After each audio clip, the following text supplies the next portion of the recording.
दोस्तों, जैसा कि आप जानते हैं, आजकल एरिया 51 और इससे रिलेटेड एलियंस की न्यूज़ हॉट टॉपिक बना हुआ है। तो इस ज़माने में एक अमेरिकन पायलट का इंटरव्यू सामने आया है। पायलट हैं कार्लोस, जो पैसेंजर्स को सी पोर्ट पर ड्रॉप करके मैक्सिको वापस जा रहे थे। मौसम बिल्कुल नॉर्मल था और विजिबिलिटी भी बिल्कुल क्लियर थी। कार्लोस 10,000 फुट की बुलंदी पर फ्लाइंग करते हुए जा रहे थे। एकदम उन्होंने अपनी लेफ़्ट साइड पर देखा तो वो घबरा गए। उन्होंने देखा कि एक फ्लाइंग सॉसर इनके प्लेन के बाएं विंग के साथ चिपका हुआ है। अभी वो मामला समझने की कोशिश ही कर रहे थे तो उनकी नज़र राइट विंग पर पड़ी तो वहाँ एक और यूएफओ देखा। वो काफ़ी ज़्यादा खौफजदा हो गए। चूँकि वो मैक्सिको की तरफ जा रहे थे तो मैक्सिको के एयर ट्रैफिक कंट्रोलर से कांटेक्ट करने की कोशिश करने लगे। एकदम सामने से एक यूएफओ बहुत तेज़ी से इनकी तरफ आ रही थी। वो काफ़ी घबरा गए और वो यूएफओ इनके जहाज़ के नीचे चली गई।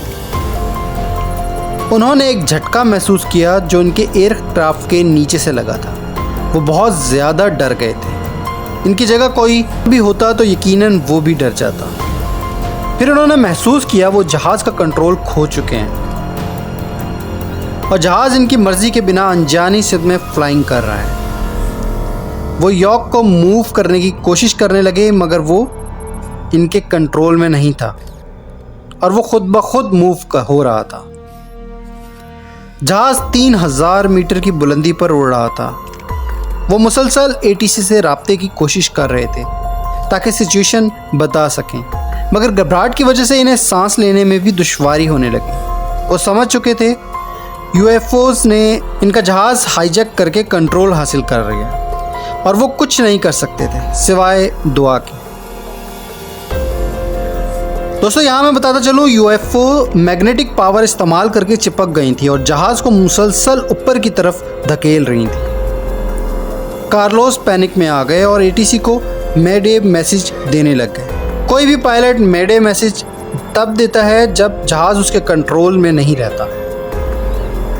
वो एटीसी स्टाफ को बता रहे थे कि अनआइडेंटिफाइड ऑब्जेक्ट इनके जहाज़ के विंग्स और जहाज़ के नीचे चिपके हुए हैं और जहाज़ का कंट्रोल संभाल चुके हैं। कुछ दूर जाकर वो यूएफओस कार्लोस के जहाज़ से डिसएंगेज हो गए और करीब एक वॉल्केनो की तरफ लाइट की स्पीड से बढ़े और फिर गायब हो गए। कार्लोस ने जैसे ही इन्हें जाते देखा जहाज़ का कंट्रोल संभाल लिया, मगर जैसे ही वो करीबी एयरपोर्ट पर लैंड करने का सोचने लगे, इन्हें मालूम हुआ कि इनका लैंडिंग गियर में मसला हो गया है और वो ओपन नहीं हो रहा। कि शायद यूएफओ जो जहाज़ के नीचे थी इसने ख़राब कर दिया। वो एयरपोर्ट के इर्द गिर्द राउंड लगाने लग गए और बहुत मुश्किल से लैंडिंग गियर का लीवर खींचने में कामयाब हो गए। बिलाखिर उन्होंने सेफ्टी लैंड कर लिया। अब दोस्तों, बज़ाहिर तो ये इंटरव्यू एक मनगढ़ंत कहानी लग रही थी, मगर कार्लोस मैक्सिको के एक रिपोर्टेबल पायलट हैं और इस बात की तस्दीक मैक्सिको एयर ट्रैफिक कंट्रोलर ने भी की कि उन्होंने कार्लोस के जहाज़ के पास जाते हुए अनआइडेंटिफाइड फ्लाइंग ऑब्जेक्ट्स को रडार पर देखा था, मगर जहाज़ के साथ चिपकने पर वो 1 यूनिट हो गए तो वो उसे अपना वहम समझे। कहानी यहाँ ख़त्म नहीं होती। कार्लोस के इस इंटरव्यू के बाद और एटीसी के बयान के बाद ये मैक्सिको की सबसे ज़्यादा डिस्कस की जाने वाली स्टोरी बन गई। मगर मैक्सिको के टेलीविज़न पर इंटरव्यू नशर होने के कुछ दिन बाद जब इस बात का काफ़ी चर्चा हो गया तो कुछ लोग आए जिनमें एक शख्स जो वाइट स्किन का था और ब्लैक कैप और सूट पहना हुआ था। इसने धमकी देते हुए कार्लोस को इस बारे में मज़ीद बात करने और इंटरव्यू देने से मना किया।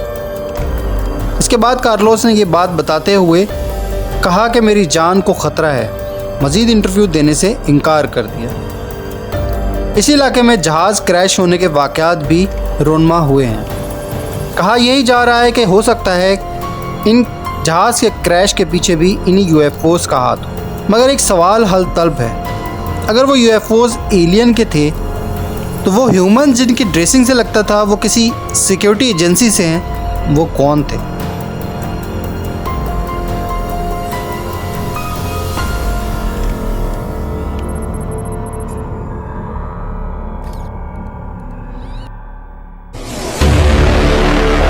दोस्तों अपनी राय से कमेंट में ज़रूर आगाह कीजिएगा।